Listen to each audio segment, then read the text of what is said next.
안녕하세요. 오늘도 사연살롱을 찾아주셔서 감사합니다. 지옥 문 앞에서 유턴해 꽃길을 걷게 된 30대 여성입니다. 마음에 틈이 생기면 상대를 쉽게 믿게 되잖아요. 그래서 사기꾼들이 상처 입고 마음에 틈이 생긴 사람들을 주로 노린다고 하더군요. 3년 전 이맘때 저도 하마터면 그런 사기꾼 같은 놈에게 인생을 저당 잡힐 뻔했지 뭐예요. 다행히 지금은 새로운 사람을 만나 행복한 결혼 생활을 보내고 있지만 말이에요. 그런데 이제와 그리 유쾌하지도 않은 지난날을 꺼내는 이유는 얼마 전 대학 동기를 통해 들었던 한 남자의 근황 때문이에요. 그동안 결말이 나지 않은 소설을 읽은 것처럼 찜찜한 기분으로 살았는데 마침내 그 끝을 보게 되니 이쯤에서 그간의 일을 정리해보고 싶었거든요. 묵은 때를 벗겨내고 새로운 인생을 맞이하는 심정으로 말이죠. 저는 한부모 가정에서 자랐어요. 태어나던 순간부터 저에게는 아빠가 없었어요. 저에게는 엄마가 유일한 부모였거든요. 중학교에 들어가던 무렵 엄마는 제게 처음으로 아빠 얘기를 해주셨어요.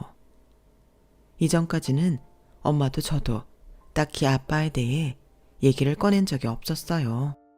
모르긴 해도 엄마는 제게 온전한 설명을 해주기 위해 때를 기다리셨을 거예요. 엄마 성격상 어린 딸에게 거짓말로 아빠의 존재를 미화해서 알리고 싶진 않았을 테니까요. 엄마가 아빠와 연애를 하던 시절 엄마는 당연히 아빠랑 결혼까지 이어질 줄 알았대요. 그래서 자신이 가진 모든 걸 아빠한테 쏟아부었다고 하더군요. 가난한 고학생이었던 아빠를 대학까지 보내준 사람은 저희 외할아버지셨어요.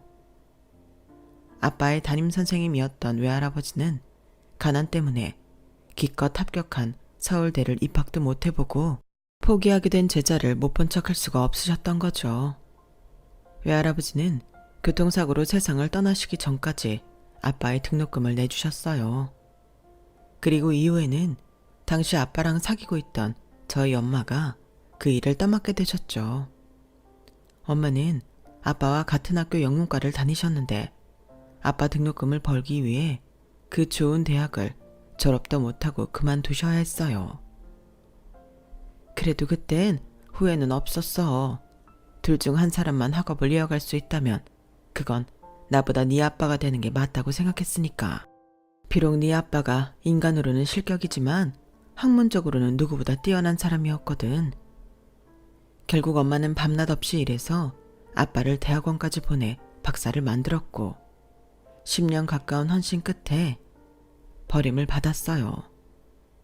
대학 교수가 꿈이었던 아빠는 자신의 등에 날개를 달아줄 부잣집 딸과 결혼을 해버렸거든요.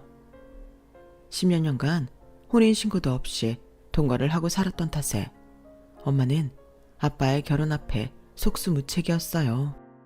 엄마는 아빠의 결혼식 소식도 뒤늦게 아빠의 대학 동창을 통해 들었을 정도로 끝까지 아빠한테 기만당했던 거죠. 이후에 엄마가 아빠의 신혼집을 찾아갔지만 아빠는 끝내 문도 열어주지 않았어요. 그리고 며칠 뒤 아빠의 아내가 엄마를 찾아와 돈 봉투를 내밀었다더군요. 백화점 쇼핑백에 돈다발을 잔뜩 담아왔더라. 당시 돈으로 서울에 집 한 채 정도는 살 수 있는 돈이었어. 생각 같아선 그 돈을 집어 던지고 욕이라도 해주고 싶었는데 차마 그럴 수가 없었지. 그때 내 뱃속엔 네가 있었거든. 더럽고 치사하지만 그 돈을 보는 순간 딴 생각은 들지 않았어. 그저 이 돈이면 내 새끼 혼자서도 낳아 키울 수 있겠다. 그 생각뿐이었지. 그래서 받았어. 딸 앞에서 자신 인생에서 가장 치욕적이었던 순간을 담담하게 말하는 엄마를 보니 불쌍하다는 생각보다는 멋지다는 생각을 했어요. 그래서 저도 모르게 말했죠. 역시 멋져. 난 엄마가 그 돈 포기하고 지질이 궁상으로 골방에서 날 낳아 키웠다고 했으면 실망했을 거야. 당연히 받아야지. 누구 좋으라고 그 돈을 포기해? 잘했어, 엄마. 아빠한테 버려진 엄마와 저는 세상에 둘도 없는 가족이자 모녀, 그리고 친구처럼 살았어요. 비록 대학 중퇴학력이었지만 엄마는 자신의 영역에서 능력을 발휘하며 꽤 인정을 받고 살았어요. 라디오 방송작가 생활을 할 때도 그랬고 그 일을 그만둔 뒤 번역 일을 할 때도 그랬죠. 능력 있는 엄마 덕분에 저는 자라면서 단 한 번도 궁핍했던 적이 없었어요. 게다가 엄마의 훌륭한 유전자를 받고 태어난 덕분에 학원 셔틀을 돌지 않았음에도 어렵지 않게 명문대에 입학할 수 있었죠. 아빠의 부재는 제 인생의 털끝만큼도 영향을 끼치지 못했어요. 적어도 그 일이 있기 전까지는요. 대학 졸업을 앞두고 당시 사귀던 남자친구와 함께 영국으로 유학을 떠날 준비를 하던 저는 청천벽력 같은 소리를 듣게 되었어요. 엄마가 암에 걸린 거예요. 종양이 양쪽 난소에 있었고 이미 원격 전이까지 이루어진 상태로 난소암 4기라고 하더군요. 난소암 4기의 생존율이 정확히 어느 정도 되는지는 몰랐지만 어떤 암이든 4기면 생존율이 극히 낮다는 것쯤은 미루어 짐작할 수 있었어요. 그 와중에도 엄마는 제게 흔들리지 말고 제 인생을 살라고 하셨어요. 죽고 사는 건 하늘에 달린 일이야. 네가 영국으로 갈 수 있는 좋은 기회를 포기하고 내 옆을 지키고 있다고 해서 내 병이 낫는 게 아니란 소리야. 엄마는 엄마 인생을 살 테니까 넌 네 인생을 살아. 우리에게 주어진 최선은 그거야. 엄마, 그걸 왜 엄마가 결정해? 엄마가 엄마 결정대로 나를 낳고 살았던 것처럼 나도 내 결정대로 엄마 곁에 있을 거야. 엄마는 그때 나 지우지 않고 낳았던 거 후회해? 아니잖아. 나도 마찬가지야. 그깟 영국 대학 안 가도 그만이야. 내 인생에서 소중한 건 학벌도 뭐도 아니고 엄마랑 조금 더 시간을 보내는 거라고. 그러니까 이번엔 엄마가 져줘. 지금 엄마가 해야 하는 건 날 밀어내는 게 아니라 어떻게든 버텨서 살아내는 거라고. 그렇게 저는 영국행을 포기했어요. 그 소식을 들은 남자친구가 병원까지 찾아왔더라고요. 가람아, 너 정말 영국 안 갈 거야? 그 대학 들어가려고 그렇게 노력을 해놓고 이렇게 쉽게 포기할 거냐고. 어머님 소식은 안타까워. 하지만 그래도 너는 네 인생 살아야 하잖아. 지금 당장은 내가 이런 말하는 거 야속할지 모르겠지만 널 위해서 난 이런 말을 할 수밖에 없어. 가람아, 우리 예정대로 영국 가자. 내가 이렇게 부탁할게. 미안하지만 난 그럴 수 없어. 나한테는 내 커리어보다 엄마가 소중하니까. 그리고 나 오빠 말 야속하게 생각 안 해. 오히려 고마워. 오빠는 내 자신보다 더 내 미래에 대해 신경 써주는 사람이잖아. 그런데 왜 야속하겠어? 그러니까 오빠 그 마음은 잘 받을게. 함께 유학 준비를 했던 시간들을 뒤로 한 채 저는 남자친구를 떠나보냈어요. 살아가네 누구도 입 밖으로 꺼내진 않았지만 내심 이별도 짐작하고 있었죠. 그렇게 저는 취업도 미뤄둔 채 본격적으로 엄마 간병을 시작했어요. 막연한 희망만 품은 채 기나긴 투병 생활이 이어졌어요. 정해진 기간도 없이 눈을 뜨면 시작돼서 눈을 감으면 끝나는 병원 생활은 엄마도 저도 지치게 만들었어요. 5년이라는 시간이 흐르는 동안 엄마는 자궁절제술을 비롯해 장기절제술까지 몇 차례의 수술을 받아야 했어요. 그와는 별도로 항암 치료도 이어졌고요. 잘 웃고 농담도 잘하던 엄마는 긴 투병 생활로 심신이 많이 지친 상태라 말수도 많이 줄고 얼굴에서 웃음도 사라진 지 오래였죠. 저 역시 김병의 효자 없다고 순간순간 무너져 내렸어요. 엎친 데 덮친 격으로 8년 가까이 고정 수입 없이 수술비와 병원비, 그 외의 비용들은 감당하다 보니 살던 집도 옮기게 되었고 은행 대출이자 압박에 시달리게 된 거예요. 간병을 하는 틈틈이 번역 아르바이트도 하곤 했지만 그 돈으로는 턱도 없이 부족했어요. 이러다가는 엄마 치료도 중단하게 될 판이었죠. 그때 엄마의 절친이자 제가 평소 이모라고 부르는 정미 이모가 그러시더라고요. 가람아, 내가 곰곰이 생각해 봤는데 아무래도 이것밖에는 방법이 없을 것 같아. 네 엄마가 알면 날 죽이려 들겠지만 어쩌겠니? 난 내 친구랑 친구 딸 살리는 게 더 급하니 말이야. 말머리만 꺼내놓고 쉽게 말을 잇지 못하던 정미 이모는 한숨을 푹 쉬고는 말을 이어갔어요. 너 네 아빠에 대해 들은 적 있지? 그 인간 서울에 있다더라. 대학 동기들 통해 들어보니 땡땡 대학 인문학부 학부장으로 있다고. 지 딸 결혼 앞두고 대학 동기들한테 청첩장 뿌려댔던 모양이야. 개놈의 새끼. 누군 지 때문에 평생 고생만 하다가 병까지 걸려 저 고생을 하는데 벌을 받아도 시원찮을 놈이 멀쩡히 대학 교수로 살아? 귀신들은 뭐 하나 몰라. 저런 놈 안 잡아가고. 암튼 처가덕에 재산도 꽤 되고 자기 지위도 있으니 제 주머니에도 돈은 꽤 있을 거야. 너한테 이런 짐 떠맡겨서 미안하지만 네가 그 인간 찾아가서 얘기 좀 해봐. 당장 병원비도 못 낼 상황인데 창피한 게 대수겠니? 혼자 못 가겠으면 이모가 같이 가줄게. 사실 저도 아빠를 찾아가 부탁을 해볼까 하는 생각을 안 했던 건 아니었어요. 사람이 빚에 쪼들리고 궁지에 몰리다 보니 자존심도 사치처럼 느껴질 정도였으니까요. 하지만 당장 어디 사는지도 모르는 아빠를 찾아갈 엄두가 나지 않았어요. 아빠는 내 존재조차 알지 못할 테니까요. 그런데 이모가 이렇게 나서서 등을 밀어주니까 눈 딱 감고 찾아가 보자는 생각이 들었어요. 그래서 난생 처음으로 아빠를 만나서 땡땡대학 교수실로 갔어요. 처음 보는 아빠의 얼굴은 이상하게도 낯설지 않았어요.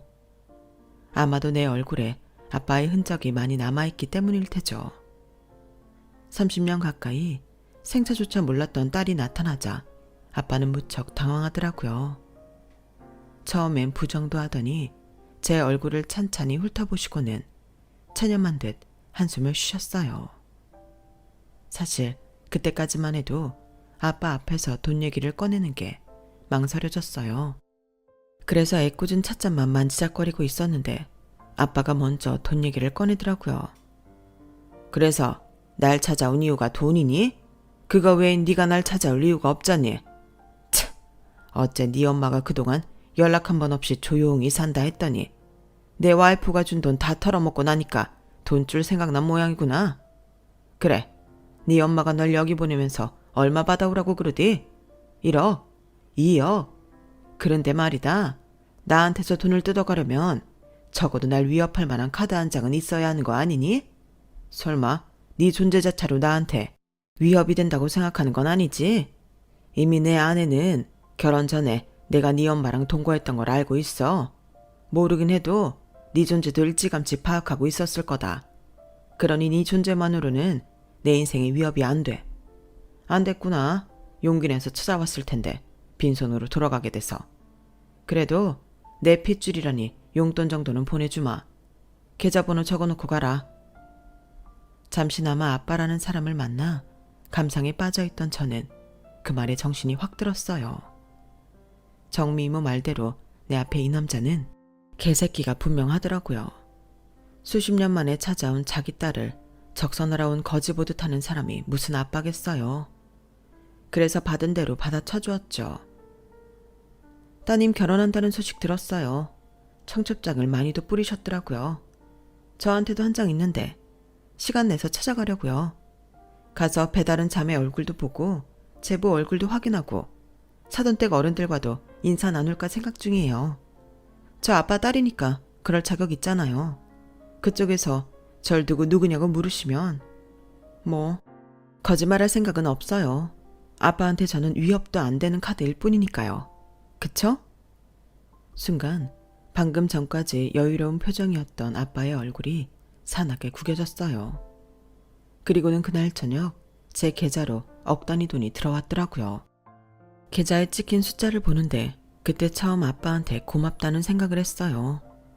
돈을 줘서가 아니라 이로써 내 인생에 아빠는 없다는 걸 확인하는 계기가 되었으니까요. 2억짜리 아빠는 그렇게 제 인생에서 영영 아웃이 됐어요. 엄마를 간병하는 동안 오래전 이별을 했던 남자친구와는 종종 전화 통화도 하고 가끔 만나 밥도 먹곤 했어요. 헤어졌다고는 해도 싫어져서 끝낸 사이가 아니었기에 친구처럼 지낼 수 있었고, 더군다나 저를 위해 번역 일감도 구해다 주는 통에 관계가 이어질 수밖에 없었거든요. 그날도 일감 때문에 저를 찾아온 남자친구한테 아빠를 만난 일과 거액의 돈을 받은 사실을 털어놓았어요. 이상하지? 이제 영영 내 인생에서 아빠가 사라진 건데 하나도 아쉽지가 않아. 처음부터 나한테는 아빠가 없었기 때문에 그런가? 슬프지도 않네. 아니지. 그래도 아빠라는 사람 덕분에 2억이나 생겼으니 오히려 잘된 일인가? 허탈한 마음에 씁쓸하게 웃는데 남자친구가 제 손을 잡아주었어요. 아무 말 없이 제 손을 꼭 잡아주는 남자친구를 보는데 나도 모르게 눈물이 나더라고요. 내가 아빠한테 원했던 건 어쩌면 돈이 아니라 이런 위로가 아니었을까 하는 생각이 들었거든요. 엄마는 왜 이런 남자를 만나지 못하고 그런 남자를 만나 배신까지 당했을까 생각하니 안 됐다는 생각이 들었어요.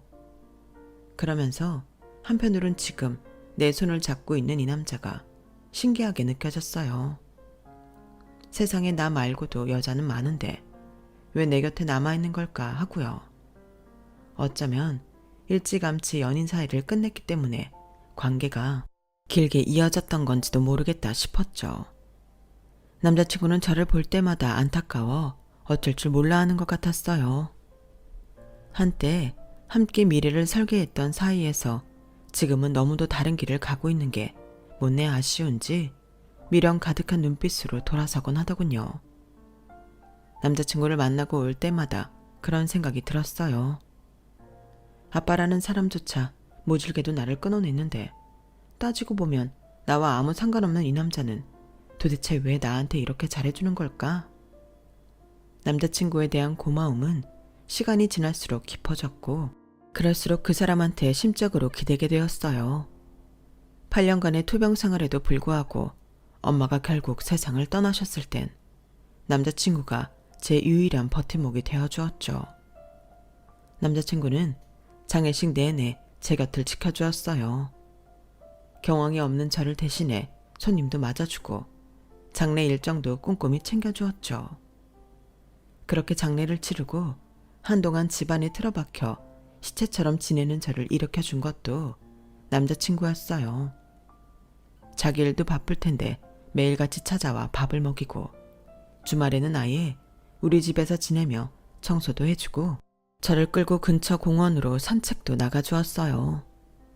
엄마를 떠나보내고 살아갈 의미를 잃었던 저는 그런 남자친구의 헌신 덕분에 다시 자리를 털고 일어날 수 있었죠. 엄마 49제가 지난 어느 날 남자친구가 집으로 찾아왔더라고요. 평소에도 자주 찾아오곤 해서 남자친구의 방문이 별다른 건 없었지만 그날은 유독 할 말이 있는 사람처럼 우물쭈물 하더라고요. 그러더니 작은 상자 하나를 내밀며 그러는 거예요. 가람아, 우리 결혼하자. 어머님 보내드린 지 얼마 안 된 상황에 청혼을 하는 게 좀 그렇지만 나 너 혼자 외롭게 둘 수 없어. 우리 만난 지 10년이야. 그동안 나한테는 너밖에 없었어. 지금도 그렇고 앞으로도 그럴 거야. 다른 건 몰라도 난 너희 아빠가 그랬던 것처럼 널 외롭게 하지는 않을게. 그러니까 나랑 결혼해줘. 엄마 간병을 하며 살아온 8년 동안 내 인생에 결혼은 없었어요. 남들처럼 평범하게 가정을 이루고 사는 건 내게 허락되지 않은 일종의 사치처럼 느껴졌으니까요. 그런데 그 긴 시간 동안 내 곁을 맴돌면서 나를 지탱해준 이 남자가 청혼을 하니까 이제야 나도 평범하게 살 수 있을 것 같다는 희망이 생기더라고요. 한편으로는 내가 너무 모자란 사람인 것 같아 이 사람 손을 잡아도 될까 걱정이 됐지만 그보다는 행복해지고 싶다는 욕망이 더 강해서 덥석 손을 잡아버렸어요. 제 결혼 소식을 들은 정미 이모는 눈물까지 글썽이며 좋아하시더라고요. 엄마 떠나보내고 혹여 제가 잘못된 생각이라도 하면 어쩌나 걱정했는데 이렇게 든든한 사람이 곁에 있다니 이제 안심이 된다며 엄마 대신 혼수 준비로 도와주시고 결혼식 날 혼주 자리에도 앉아주시겠다고 했어요. 마치 엄마가 떠나면서 딸한테 선물을 주고 가신 것 같다시면서요. 그때까지만 해도 저도 그런 줄 알았어요. 순식간에 변해버린 제 인생이 너무도 비현실적으로 느껴졌으니까요. 본격적으로 결혼 준비를 하기에 앞서 남자친구와 함께 예비시댁에 찾아갔어요. 결혼이 당사자인 우리 둘만 좋다고 할 수 있는 게 아니니까요. 이미 남자친구를 통해서 제 사정을 전해들으신 예비 시부모님은 그동안 고생 많았다며 따뜻하게 저를 맞아주셨어요. 그동안 세상에 엄마와 나 단 둘밖에 없는 것처럼 알고 살았던 저로서는 예비 시부모님의 환대가 그렇게 고마울 수가 없더라고요. 아버님께서는 제가 모친상을 당한 지 얼마 안 됐는데 바로 결혼식을 하는 건 도리가 아닌 것 같다며 1년 정도 시간을 두고 식을 올리는 게 좋겠다고 하셨어요. 저도 당장 결혼식을 올리기보다는 취직이 급했기 때문에 다행이다 생각했어요. 대학을 졸업한 지도 8년이 지난 상황이라 취업이 쉽지는 않았어요. 그동안 쌓은 경력이라곤 간병일과 아르바이트로 했던 번역일 정도였으니까요. 정식 간병인이 될 생각이 아니라면 제가 택할 수 있는 일은 번역일 뿐이었어요. 그래서 출판에 입사 지원을 했는데 나이에도 불구하고 운 좋게 합격할 수 있었죠. 30이 넘은 나이에 신입딱지를 달고 회사 생활을 하려니 이래저래 눈치 보이는 일이 한두 가지가 아니더라고요. 제 사수만 해도 저보다 4살이나 어린 친구라서 저를 대하는 걸 불편해했어요. 저와 함께 입사한 신입들도 나이 많은 저를 불편해하기 마찬가지였죠. 그래서 본의 아니게 회사 내에서 외톨이 생활을 하게 되었어요. 그러던 중에 한동안 외국에 나가 있던 분이 새로운 팀장님으로 오게 되었는데 뜻밖에도 그분이 저희 엄마를 알고 계시더라고요. 내가 전에 있던 출판사에서 가입사했을 때 맡았던 외국소설 번역가가 가람씨 어머님이었어요. 문장도 좋으시고 무엇보다 사측 의도를 잘 파악하고 계셔서 제가 도움을 많이 받았었죠. 몸이 안 좋으시다는 소식은 들었는데 내가 외국에 나가 있느라 소식이 끊겨서 부고는 듣지 못했어요. 알고 보니 엄마가 마지막으로 번역했던 작품 담당이 팀장님이셨더라고요. 신기하네요. 함께 일했던 분 따님이랑 직장 동료로 만나게 되다니. 힘든 일 있으면 언제든 말해요. 가람씨 어머님께 도움 받았던 것도 있고 내가 은혜를 모르는 척하는 인간은 아니거든요. 엄마와의 인연 덕분에 팀장님은 사내 외톨이였던 제게 많은 도움을 주셨어요. 게다가 일적으로도 실력이 좋은 분이라서 많이 배울 수도 있었고요. 그렇게 조금씩 회사에도 적응을 해나가기 시작했고 남자친구와 연애도 무탈하게 진행되었어요. 그러던 어느 날이었죠. 오랜만에 대학 동기들을 만나 술자리를 갖게 되었는데 동기 녀석 중 하나가 제 남자친구 얘기를 하는 거예요.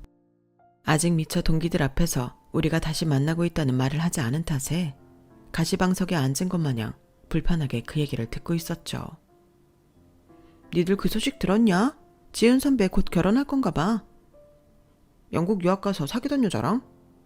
동기들은 제가 선배랑 사귄 걸 모르고 있어서 저는 별 말 없이 얘기를 듣고 있었어요. 그 여자랑은 끝난 지 오래됐지. 그 선배가 연애사가 좀 화려하냐? 내가 아는 것만 해도 제대하고 복학해서 만났던 여자만 한둘이 아니야. 유학 가서 사귄 여자가 셋인가? 외국인도 있었잖아. 니들도 알다시피 몇 달 전에 파혼도 했었고 말이야. 그것도 여자 문제였지 아마? 야, 어떤 여자가 그 선배랑 결혼한지 몰라도 그 선배 연애사 알면 절대 결혼할 생각 못할 거다. 그 선배가 문어발 연애로 유명하잖아. 동기 말을 들으니 갑자기 머릿속이 복잡해지더라고요. 물론 8년이라는 시간 동안 여자친구 한 번 안 사귀고 저를 기다렸을 거라고는 생각 안 했어요. 그래도 동기 말처럼 그렇게 난잡하게 살아왔는지는 몰랐어요. 게다가 몇 달 전에 여자 문제로 파혼까지 했다는 건 더더욱이요. 혹시 나 때문이 아닌가 걱정이 됐거든요. 선배랑 정식으로 사귀기 시작한 게 그쯤이니까요. 지훈 선배가 여자 문제 때문에 파혼까지 당했어? 어떤 문제였는데? 쿵쾅거리는 심장을 애써 달래며 동기한테 물었어요. 그랬더니 정확히는 여자랑 돈 문제였어. 사귀던 여자한테 돈을 많이 빌려 썼던 모양이야. 그 놈이 주식하다가 돈을 좀 많이 물렸거든. 그래놓곤 몰래 선봐서 돈 많은 집 여자랑 낼름 결혼하려고 하니까 사귀던 여자가 빡친 거지. 선본 여자랑 데이트하는데 쫓아가서 뒤집어 엎었대. 그 일로 결혼은 쪽나고 사귀던 여자한테 돈 갚아주느라 여기저기서 빚도 깨졌을걸? 그 난리를 친 게 얼마나 됐다고 결혼한다고 그러는 거 보면 돈이 꽤 있는 여자 물은 모양이야. 순간 손끝이 바르르 떨렸어요. 내가 아는 선배가 아닌 것 같았거든요. 거기다 하는 행동이 마치 저희 아빠가 엄마한테 한 행동과 너무 비슷해서 덜컥 겁이 나더라고요. 딸은 엄마 팔자 담는다는 말이 불현듯 떠올랐거든요. 그날 이후 한동안 동기한테 들은 말이 머릿속에서 떠나지 않았어요. 이 남자가 왜 나랑 결혼하겠다고 한 걸까? 혹시 지금 나 이외에 다른 사람을 만나고 있는 걸까? 끝도 없이 이어지는 의문에 일도 제대로 손에 잡히지 않더라고요. 그래서 회사에서 안 하던 실수까지 하고 말았죠. 이제 조금 회사 사람들과 가까워졌나 싶은 상황에 어이없는 실수를 벌이자 팀장님이 따로 호출을 하셨어요. 무슨 일 있냐고 묻는데 아무 말도 할 수 없었어요. 뒤늦게 입사해서 나이도 많은 주제에 회사의 사적인 일까지 끌어들인 걸 알면 얼마나 한심해할까 걱정이 됐거든요. 그랬더니 끝나고 술이나 한잔 하자고 그러는 거예요. 안 그래도 맨정신으로 버티긴 힘든 상황이라 그러기로 했어요. 술이 한 잔 들어가서 그런가 팀장님이 편하게 대해주셔서 그런가 마음이 많이 느슨해지더라고요. 왜? 남자친구가 속이라도 썩여요? 그런 거라면 말해요. 내가 연애 상담 해줄 테니까. 직장 상사한테 연애 상담을 하라고요? 그래놓고 다음날 사표 쓰라고 하는 거 아니죠? 거참, 가람씨 눈에는 내가 그렇게 옹졸한 사람으로 보였어요. 직장 상사를 떠나 인생 선배다 생각하고 털어놔요. 술자리에서 한 얘긴 술자리에서 끝낼 테니까. 그 말을 100% 믿었던 건 아니지만 어디다 속편히 물어볼 것도 없어서 철판을 깔고 고민을 얘기했어요. 그랬더니 진짜 사귀는 사람이 있었네. 순간 꽤나 상심한 듯한 표정을 짓더니 그러더라고요. 결혼까지 할 생각이라면 소가리만 하지 말고 정면으로 부딪혀요. 찜찜한 마음으로 어떻게 결혼을 합니까? 마치 자기가 상처받은 당사자인 것처럼 말하고는 술잔에 담긴 백주를 입에 털어 넣었어요. 하긴 백날 앉아서 고민만 해봐야 무슨 소용이겠어요. 기든 아니든 확실히 하는 게 낫죠. 그래서 남자친구를 만나 제대로 물어보려고 다음날 퇴근길에 남자친구 회사로 갔어요. 저희 회사 퇴근 시간이 1시간 빨라서 다행히 일찍 도착할 수 있었어요. 약속을 잡고 온 게 아니라서 조금만 늦었다간 길이 엇갈리기 십상이니까요. 회사 로비에 앉아 엘리베이터가 열리기를 기다리고 있었는데 마침 남자친구가 엘리베이터에서 내리더라고요. 누군가와 통화를 하고 있는 것 같아서 조용히 뒤를 따라갔죠. 그런데 얌마 걱정하지 말라니까. 네 돈 금방 갚을 수 있어. 가람이 수중에 적어도 1억 이상은 가지고 있다니까. 확실해. 걔네 아빠한테 받은 돈이 2억인데 아무리 병원비 밀린 건 내고 했다 쳐도 1억 넘게 썼겠어. 그간 보험 드는 셈 치고 옆에 두고 있었는데 걔가 이렇게 도움이 될 줄 누가 알았겠냐?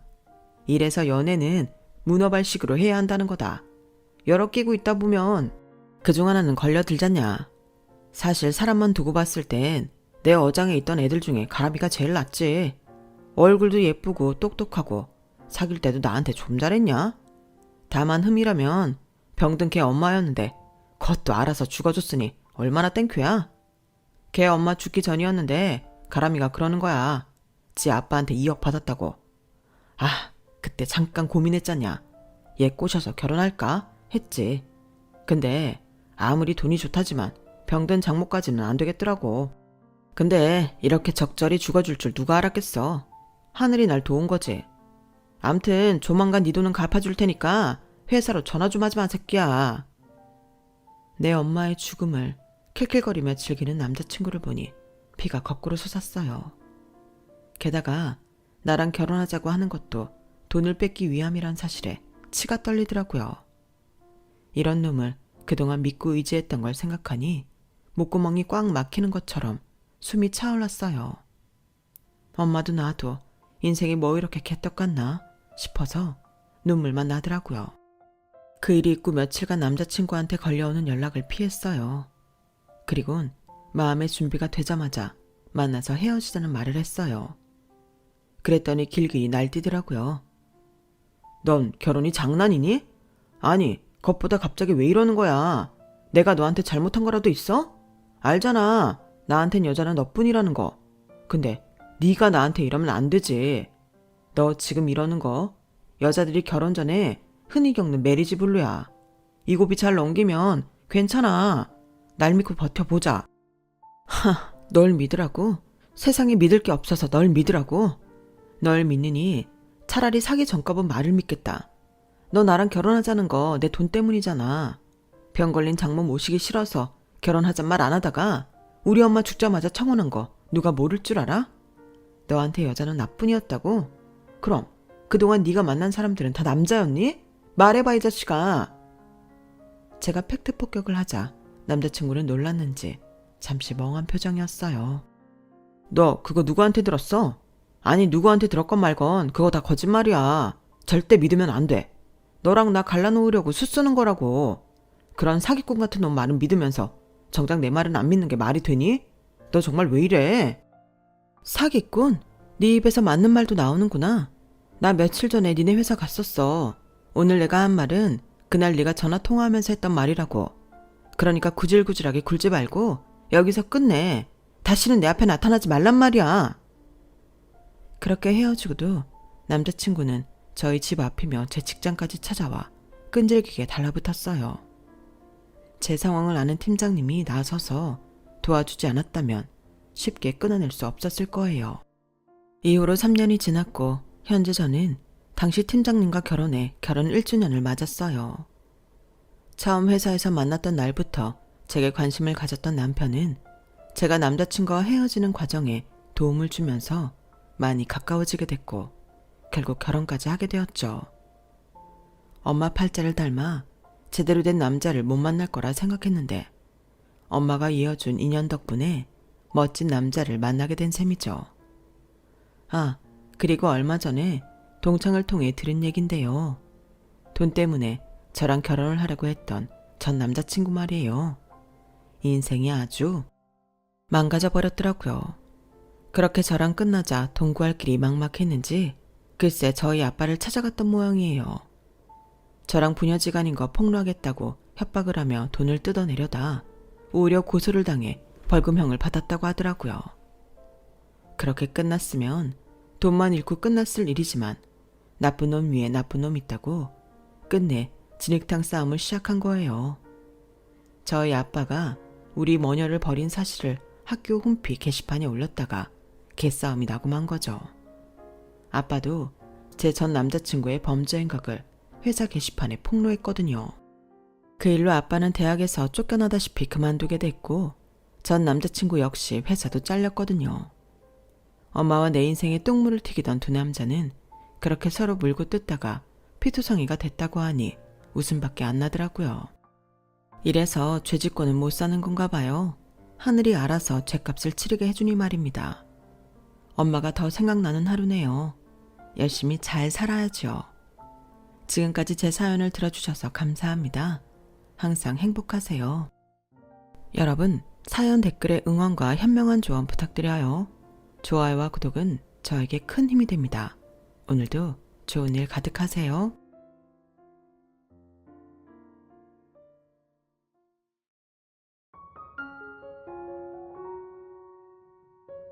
안녕하세요. 오늘도 사연살롱을 찾아주셔서 감사합니다. 저는 동탄에 사는 30대 후반의 여성이에요. 이제 올해도 얼마 남지 않았네요. 저는 올 한 해 정말 생각지도 못한 일을 겪었어요. 정말 막장 드라마에나 나올 법한 인간을 만났거든요. 저뿐 아니라 저와 시댁 식구들이 같이 겪은 일인데 지금도 생각하면 다들 어이가 없으니 쓴웃음만 짓는 거 있죠. 바로 저의 윗동서가 될 뻔한 사람인데 착하고 능력 있는 아주버님을 속여서 결혼하려고 했던 여자예요. 그 여자는 제가 출신이 천하다며 엄청 무시를 했고 자기가 일하는 명품 매장에서 저를 쫓아내려고까지 했어요. 그러다가 오히려 당한 건 자기 자신이었지만요. 요즘 같은 21세기에 AI가 발달하고 있는 데에 출신을 찾는 것부터가 얼마나 시대착오적인 사람인 줄 여러분들도 느끼실 것 같아요. 제가 겪은 이야기를 들려드릴게요. 저는 남편이 대학원을 다닐 때 만났어요. 그때 저는 우리나라 최고의 요리사를 꿈꾸며 부촌에서 사모님들의 선생님으로 유명하신 분 밑에서 일하고 있었고요. 남편은 제가 특강을 들으러 간 수업의 조교였어요. 제가 경영 쪽에 관심이 있어서 일반인들도 들을 수 있는 강의를 들었는데요. 출석과 성적 관리를 하던 조교가 남편이었죠. 남편 말로는 보통 나이 지긋한 사업가분들이 많은 수업에 20대 중반의 여자가 혼자 와서 용감하게 강의를 듣는 걸 보고 처음부터 반했다고 하더라고요. 말뿐이 아니라고 생각이 되는 게 남편은 첫 수업 이후부터 저한테 굉장히 적극적으로 다가왔어요. 안녕하세요, 김소혜 씨. 저 조영준 조교입니다. 저 아까 보셨죠? 경영대학원 강의 시간이요. 아, 네, 조교님. 무슨 일이세요? 혹시 제가 실수라도 했나요? 아니요. 그런 거 아니고요. 같이 식사하실래요? 대뜸 그렇게 다가왔던 남편이 너무 순수해 보였어요. 저도 싫지 않아서 남편과 한번 저녁 식사를 했는데 그 후에도 남편은 계속 저보고 만나자고 하더라고요. 하지만 저는 여러 가지 따져보게 됐고 선뜻 만나겠다는 말이 입에서 나오지를 않더라고요. 조교님, 솔직한 말씀 드릴게요. 저는 학력이 그렇게 좋지 않아요. 저는 지방에서 중위권 대학 나왔고 지금도 요리 연구가인 선생님 조수로 있어요. 물론 저도 이 시간이 지나고 나면 독립을 할 거지만요. 저희 집도 지방이고 조교님처럼 인류대 다니는 사람하고는 안 어울려요. 아니, 우리가 결혼하자는 것도 아니고 그냥 사귀는 것도 안 돼요? 그런 거 다 빼고 저는 괜찮아요. 만나보고 싶기는 해요. 물론 다른 거 생각 안 하면 만나보고 싶은 분위기는 해요. 그럼 일단 만나요. 만나보고 다른 거는 나중에 생각해요. 결국 저와 남편은 만남을 시작했고 결혼까지 약속하게 되었어요. 그 무렵에 남편은 대학원 박사과정을 졸업했고 1년간의 일본 대학에 가서 경영과정을 밟을 생각이었어요. 저는 그때 막 독립을 해서 한 레스토랑에서 일하고 있었고요. 남편이 일본에 가면 저도 따라가야 했는데 그건 문제가 되지 않았어요. 저도 일본에서 요리 공부를 더 할 수 있었으니까요. 그것보다는 남편 집에서 저를 어떻게 생각할지 그게 너무 신경이 쓰이더라고요. 아무래도 제가 객관적으로 볼 때 남편보다는 기우는 게 많은데 시댁에서 볼 때는 얼마나 볼품없을까 싶어 걱정이 되더라고요. 시아버지는 대기업 다니다가 은퇴하신 분이고 시어머니도 초등학교 선생님이었다는데 저희 부모님은 조그맣게 자영업을 하는 분들이어서 과연 결혼을 허락하실까 싶었죠. 저는 남편 집에서 어떤 말을 들어도 실망하지 않겠다고 마음을 많이 내려놓고 마지막 방문이 될 수도 있다는 생각으로 방문을 했는데 시부모님뿐 아니라 남편의 형인 아주버님도 저를 반겨주시고 너무 따뜻하게 맞아주시더라고요. 우리 영준이가 어디서 이렇게 예쁜 사람을 데려왔나 몰라? 하긴 제가 어릴 때부터 예쁘지 않으면 쳐다보지도 않았어. 아유, 집사람 말에 오해는 하지 마라. 네가 그냥 얼굴만 예쁘다는 게 아니고 전체적인 분위기가 그렇다는 뜻이다. 라는 시아버지 말에 저는 긴장이 풀렸어요. 김소혜입니다. 아버님, 어머님, 아주버님. 이렇게 부르는 게 이럴 수도 있지만 오늘 반갑게 맞아주셔서 정말 감사해요. 감사는 저희가 감사하죠. 영준 이제 일본 혼자 가면 얼마나 꼬질꼬질 후줄근하고 있을까 걱정했는데 이렇게 선뜻 같이 가주신다는 분이 있어서 저희도 한시름 놓았다니까요. 영준이 잘 부탁해요, 재수씨. 맞아. 아가씨가 우리 영준이 식사도 그렇게 잘 챙겨주고 건강식품도 많이 사주고 그랬다면서? 그 얘기 듣고 내가 진짜 마음 쉬고운 며느리였겠구나. 혼자 상상했다니까. 그런데 이렇게 직접 보니 정말 딱 마음에 든다.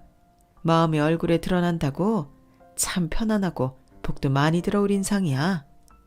라며 시어머니가 옆에서 거드셨고요.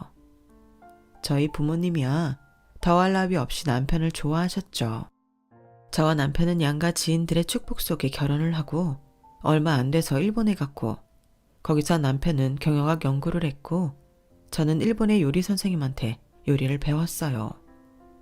원래 예정했던 것보다 조금 더 머무르게 되어서 총 2년 반을 일본에서 지내다가 한국에 돌아왔고요. 남편은 한 대학의 연구소에 들어갔고 저는 친한 선배가 자기랑 같이 젊은 사람들 취향에 음식점을 해보지 않겠냐고 해서 조금의 투자금을 넣고 일을 시작했어요. 제가 투자금을 조금만 넣고도 동업을 할 수 있었던 건 선배가 제 요리 실력을 좋게 봤기 때문이었어요. 소희 씨가 음식 개발을 중점적으로 해줘. 나는 운영이나 사람들 관리를 맡을게. 소희 씨 간단하면서도 맛있는 거 뚝딱 잘 만들어내잖아. 나 그 실력 믿고 같이 가자고 하는 거야. 언니의 기대에 부응할 수 있도록 열심히 노력할게요. 우리 한번 잘해봐요. 망하지만 말자고요. 야, 우리 안 망해. 그건 걱정하지 마. 나 한 1년 손님 없어도 버틸 정도의 돈은 있어. 그 사이에 너랑 내가 놀기만 하겠니? 어떻게든 해낼 테니까 마음 편히 하자. 선배는 집안도 넉넉했고 남편도 임대업을 해서 자금은 충분히 있는 사람이었어요. 그런 여유가 있으니 시작했겠지만 그렇다고 선배 말대로 1년간 식당에 팔이 날리게 할 수는 없었죠. 저는 음식 개발에 힘을 쏟았고 소박하고 친숙해도 감칠맛 나는 밥과 반찬을 만들기 위해 노력했어요. 남편과 친정 식구들, 스택 식구들 모두 응원해줬고요. 그 덕분인지 저희 식당은 2년 만에 많이 알려지게 되었고 강남에 분점까지 내면서 승승장구했어요. 저는 강남점 대표로 일하면서 거기에 마련한 음식 개발부에서 계속 음식을 개발하는 데도 힘을 썼고요. 저희 식당 음식은 밀키트로도 많이 나갔거든요.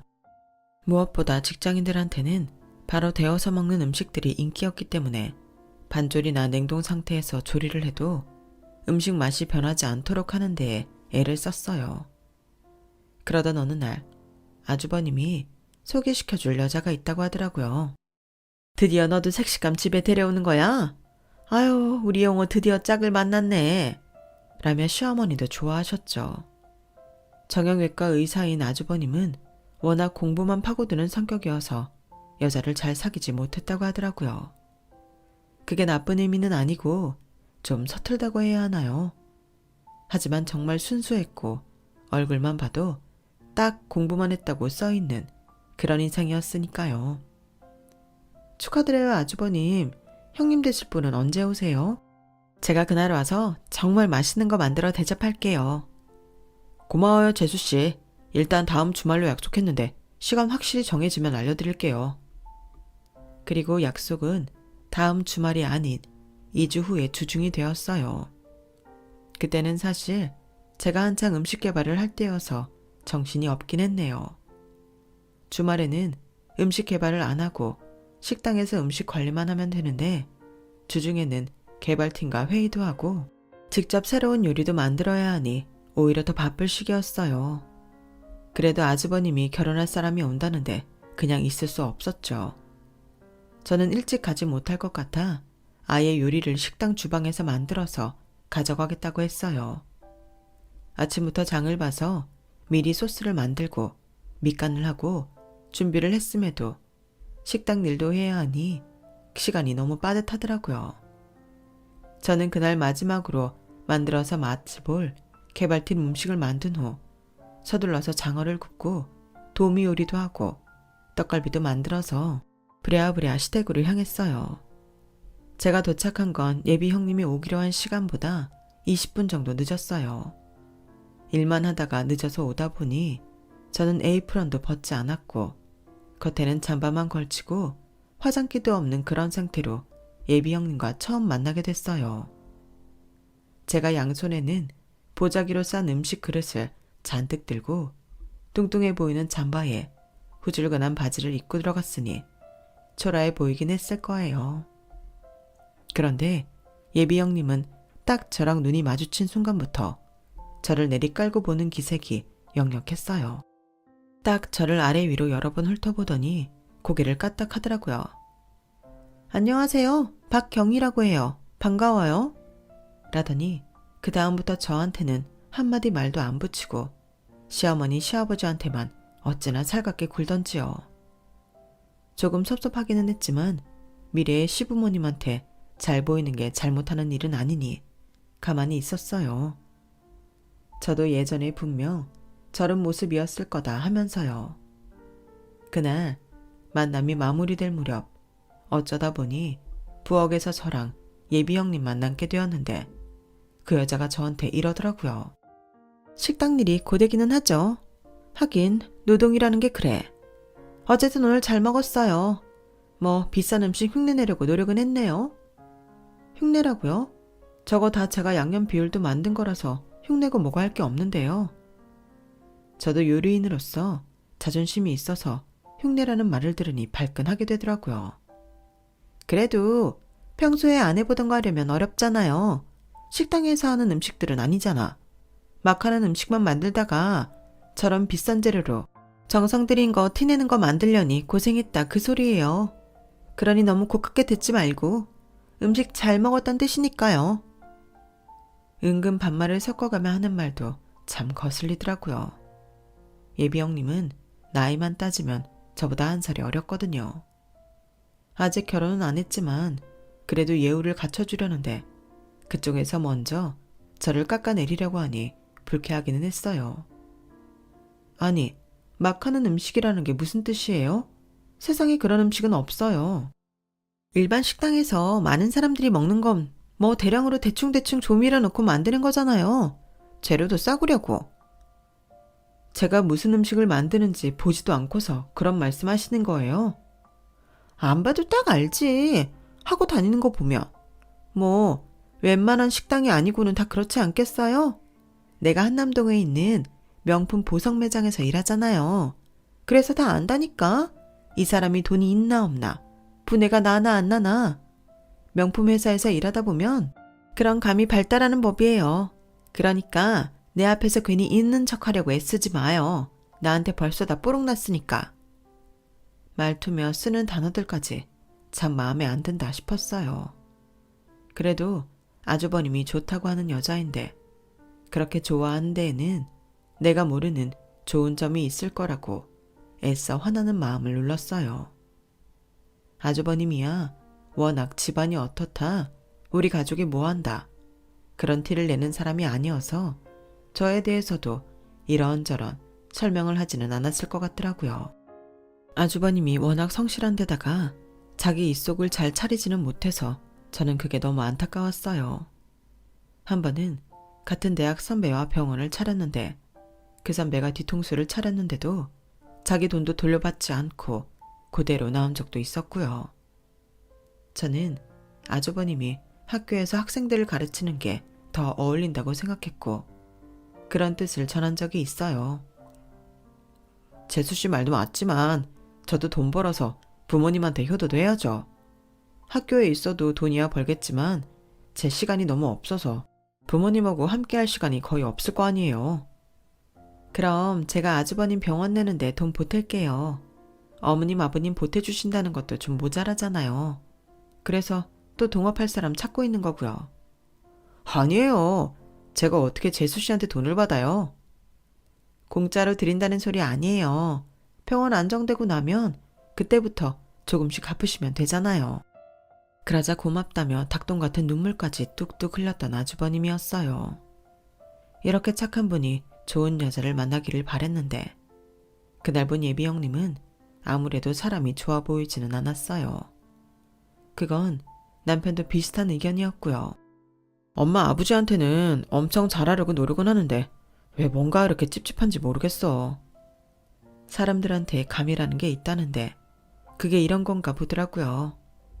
이제 와서 하는 이야기긴 해도 남편과 저는 그때 우리가 쎄했던 게 다 이유가 있다는 말을 가끔 하거든요.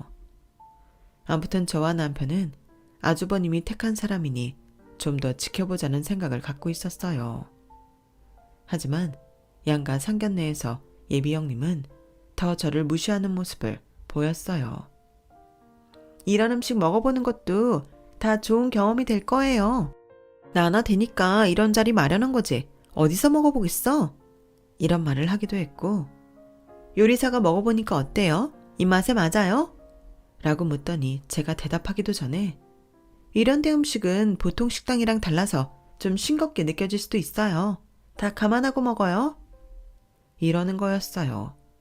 그래도 저는 웃으면서 네, 네 하기만 했죠. 좋은 자리를 망칠 수는 없으니까요.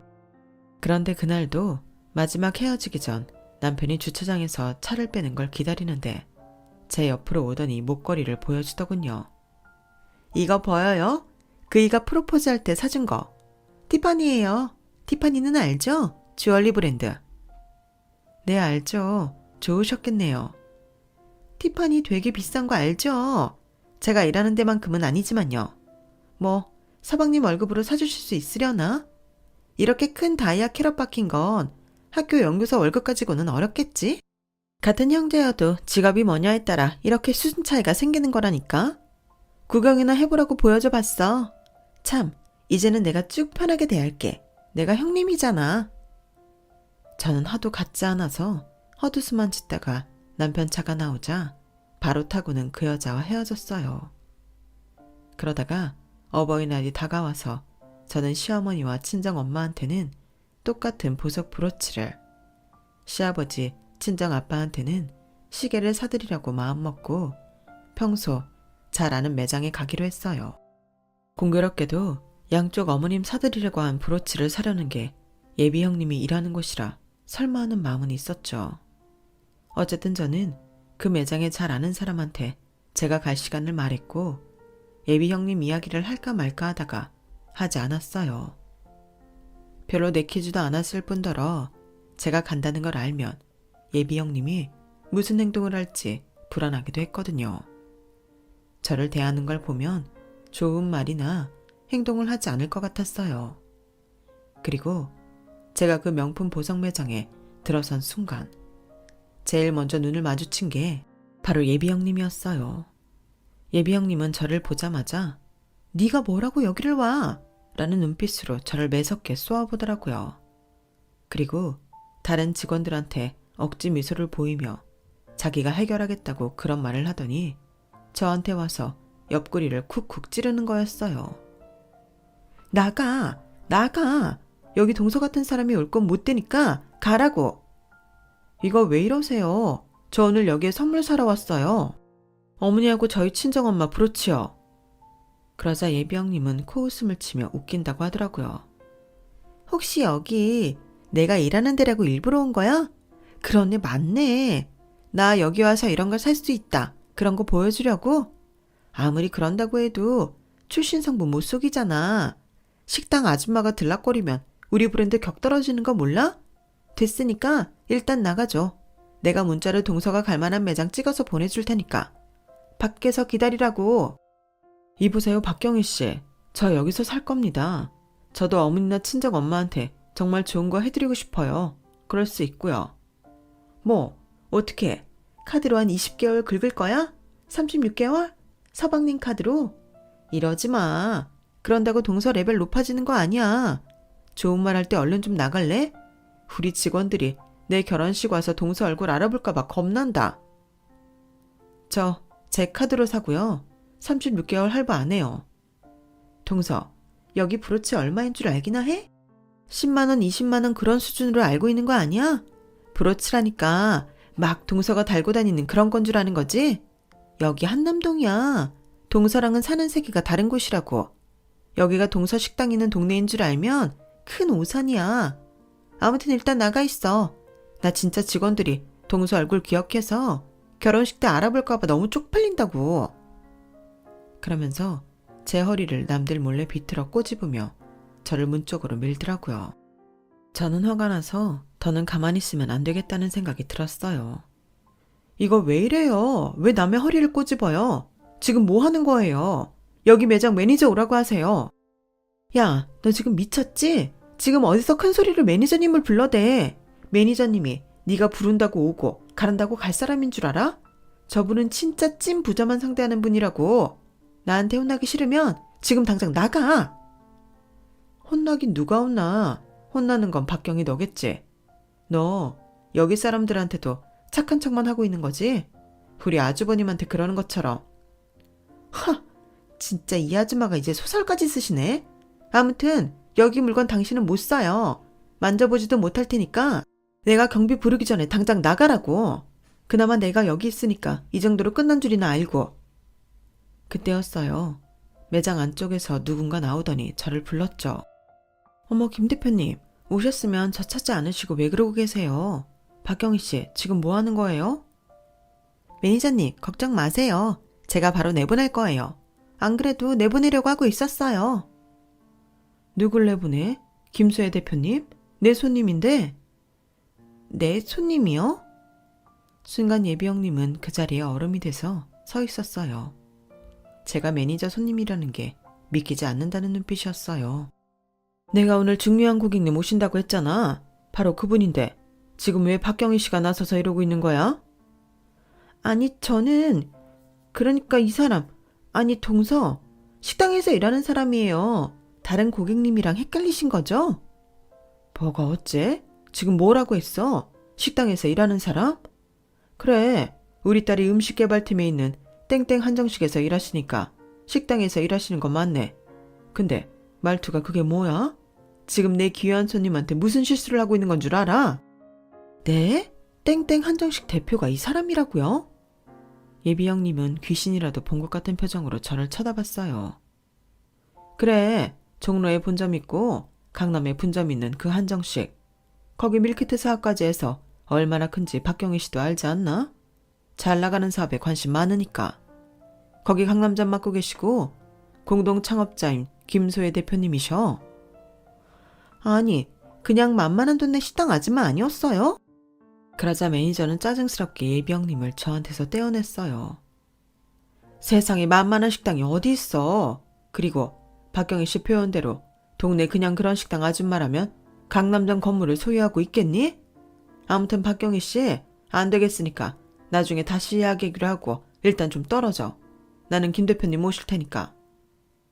그렇게 예비 형님은 결국 저한테서 떨어졌고 저는 매니저의 안내로 안쪽에 있는 응접실로 들어갔어요.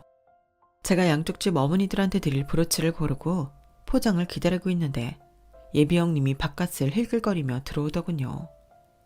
보아하니 매니저 몰래 들어온 것 같았어요. 저기 동서, 아니 대표님, 아니 왜 그런 얘기 진작 안 해주신 거예요? 아니면 제가 그러지는 않았을 텐데. 사람 겉모습만 보고 판단한 경희 씨가 문제 아닌가요? 그리고 저 오늘은 다른 날과는 다르게 이 매장에 어울리게 걸치고 나왔는데 그런 것도 안 보이죠? 그제야 예비 형님은 저를 자세히 보고는 눈을 질끈 감더라고요. 정말 제가 잘못했습니다, 대표님. 한 번만 용서해 주세요. 다시는 이런 실수 안 하도록 하겠습니다. 뭘 용서해요. 원래 박경희 씨가 그런 사람인 것 같은데 그게 내가 용서하고 말고 한다고 해결된 문제인가요? 전에 박경희 씨 그랬죠. 명품 회사에서 일하다 보면 이 사람이 분해 나는 사람인지 아닌지 안다고. 나도 그동안 사람 상대하면서 이 사람 인격이 괜찮은지 안 돼먹은 건지 그 정도는 파악하거든요. 그동안은 아주버님이 좋아하는 여자를 참고 있었는데 이제는 진짜 안 되겠어요. 제가 오늘 일 시댁 가서 모두 다 있는 데에서 말할 거예요. 어떻게 판단하실지는 그분들한테 달려있지만 뭐 저랑 생각이 크게 다르지 않을 것 같네요. 그러자 예비 형님은 제 앞에 무릎을 꿇고는 저한테 매달렸어요. 동서님, 대표님, 정말 저 그런 사람 아니에요. 저 알고 보면 괜찮고 여기서도 저 다 착하고 평 좋아요. 정말 조금만 더 지켜보시면 알 거예요. 그동안은 제가 몰라 뵙고 큰 실수를 저질렀네요. 제발 오빠랑 어머님 아버님한테는 알리지 말아주세요. 제가 이렇게 빌겠습니다. 저한테 딱 한 번만 더 기회를 주세요. 안 그래도 영호 오빠가 동서님한테 잘해야 된다고 신신당부해서 그러라고 했어요. 정말이에요. 제 진심을 알아주세요.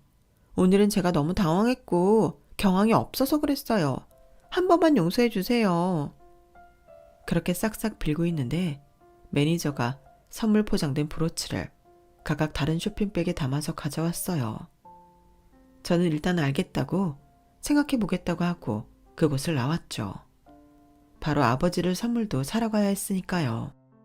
하지만 지 말로 착하다는 예비 형님의 말을 저는 믿을 수 없었어요. 그동안 저한테 보여온 행동들이 있었으니까요. 물론 아주버님이나 시부모님한테 그리고 제 남편한테 하는 걸 보면 굉장히 착하고 순수해 보이기까지 해요. 하지만 그건 겉모습일 뿐 속은 그렇지 않다는 걸 제가 그저 그런 식당 아줌마인 줄 알 때 다 드러낸 거죠. 하지만 저한테 매달리는 걸 보니 또 아주 나쁜 사람은 아닐 수 있겠다 싶어 일단 입을 다물고 있었어요. 남한테 상처 주는 일 하는 게 마음이 편치는 않았거든요. 그런데 며칠이 지난 후 바로 예비 형님이 있는 매장의 매니저가 저한테 만나자고 연락이 왔어요. 그것도 자기가 우리 식당 근처로 오겠다면서요. 바로 예비 형님 때문에 기니 할 말이 있다고 하더라고요. 저는 어리둥절했지만 굉장히 심각한 목소리였기 때문에 알겠다며 시간을 비워두겠다고 했죠. 그렇게 만난 매니저는 저한테 자기 핸드폰 화면을 보여줬는데 거기에는 예비 형님과 어떤 남자가 찰싹 달라붙어서 찍힌 사진이 있었어요. 이건 모르는 사람이 봐도 연인 같았죠. 이게 대체 뭐예요, 매니저님? 아니, 내가 우리 딸 일하는 곳 대표님이고 그동안 제 딸한테 잘해주신 거 하며 저희 매장에서 비싼 것만 주문하셔서 매출 올려주신 거 생각하면 가만히 있을 수가 있어야 말이죠. 박경희 씨가 보기에는 얌전하고 굉장히 성실해 보이는데 사실은 그렇지 않아요. 처음에는 저희도 다 착하고 순수한 사람인 줄만 알았죠. 그런데 박경희 씨가 매장에 오는 남자 손님들 연락처를 몰래 빼돌려서 이 사람 저 사람 만난다는 소문이 돌더라고요.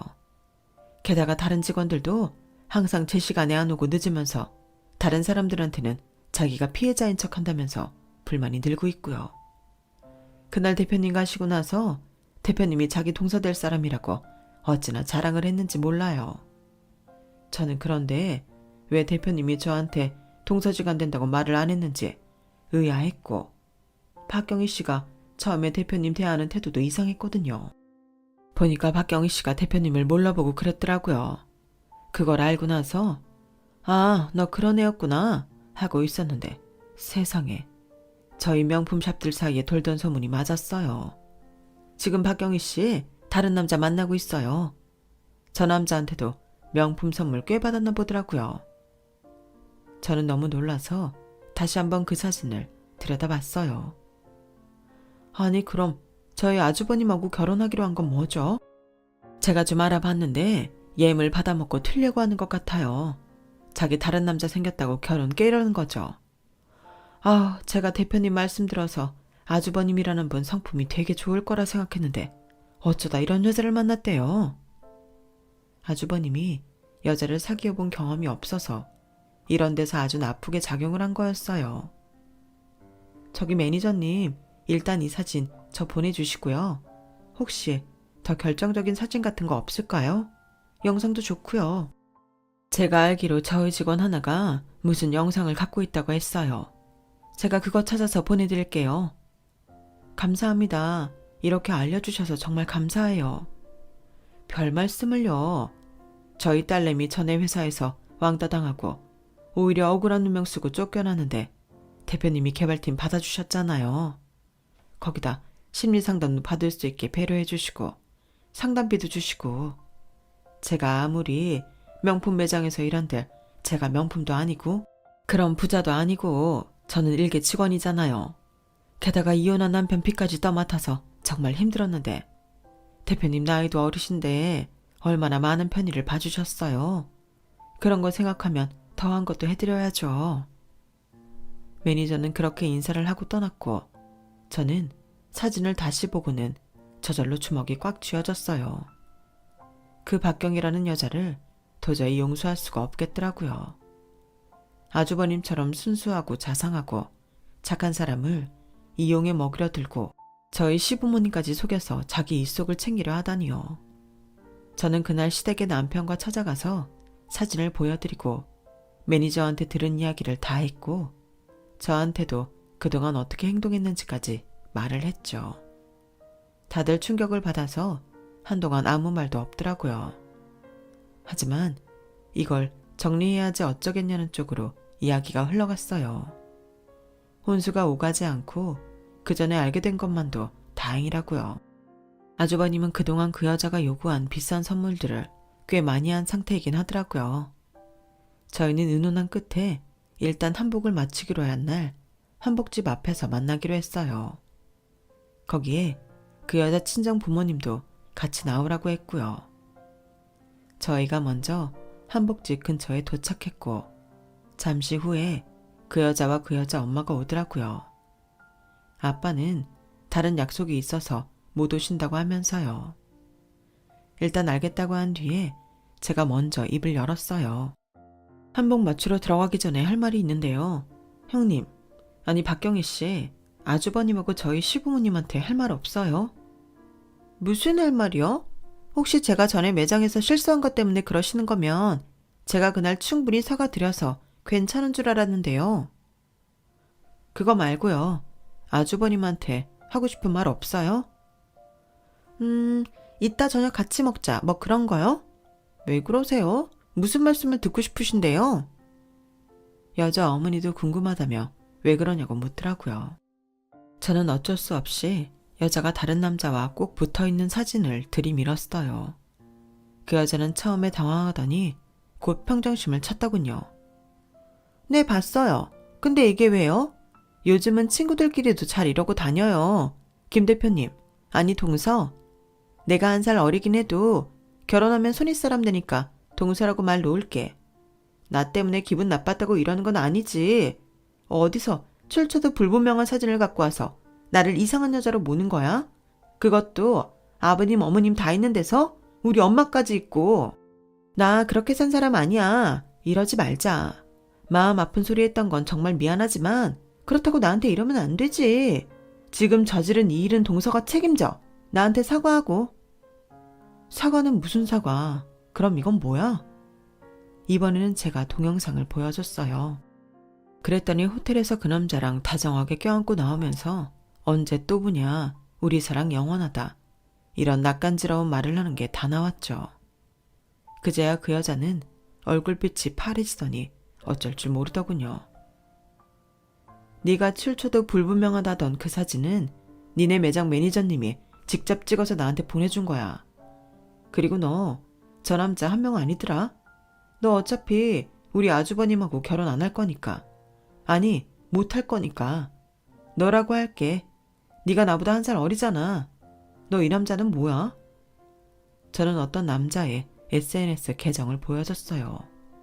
거기에는 리조트에서 다정하게 사진을 찍은 다른 남자와 그 여자가 있었죠. 너 이 남자가 너랑 사귀는 거 맞다고 확인까지 해줬어. 니네 매장에 오는 손님이라던데 비싼 남자용 보석 많이 사가는 사람이고 너 이러는 거 니네 매장 직원들 진작 눈치채고 있었어. 알아? 그러면서 어떤 직원이 저한테 대신 전해달라는 문자를 보여줬어요. 거기에는 이렇게 써 있었어요. 박경희, 너는 네가 착한 사람인 줄 알지? 맨날 일 실수해놓고도 착하다는 이유로 빠져나가고. 넌 착한 게 아니야. 재수없는 거지.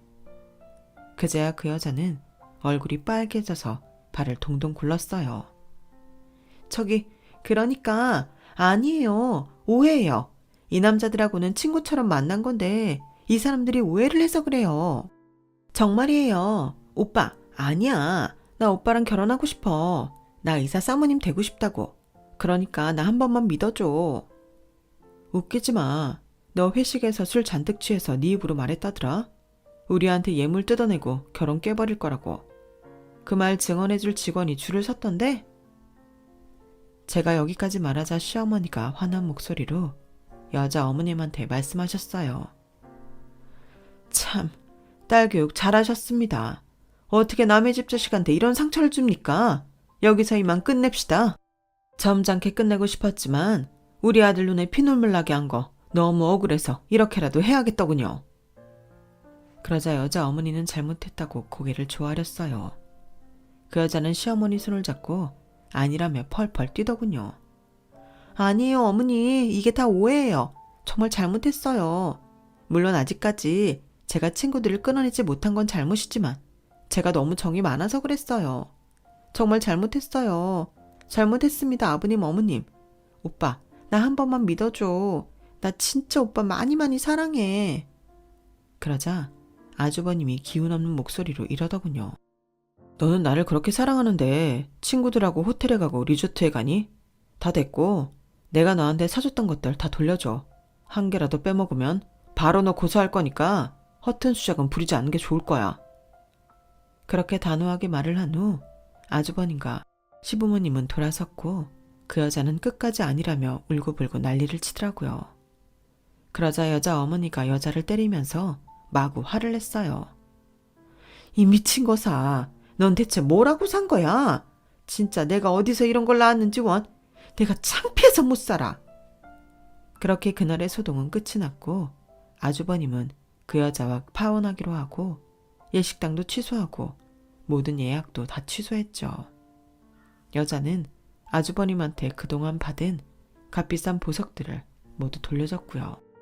그 후 여자는 매장에서도 해고되고 그간 저지른 일이 그쪽 바닥에 소문이 나서 더는 명품 쪽 일을 할 수가 없다고 하더라고요.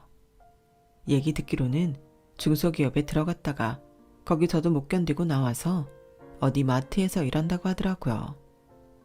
착한 사람 이용해 먹으려고 하고 사람을 겉모습과 직업으로 판단해서 깔보고 무시하더니 솔직히 꼴 좋다는 생각도 들어요.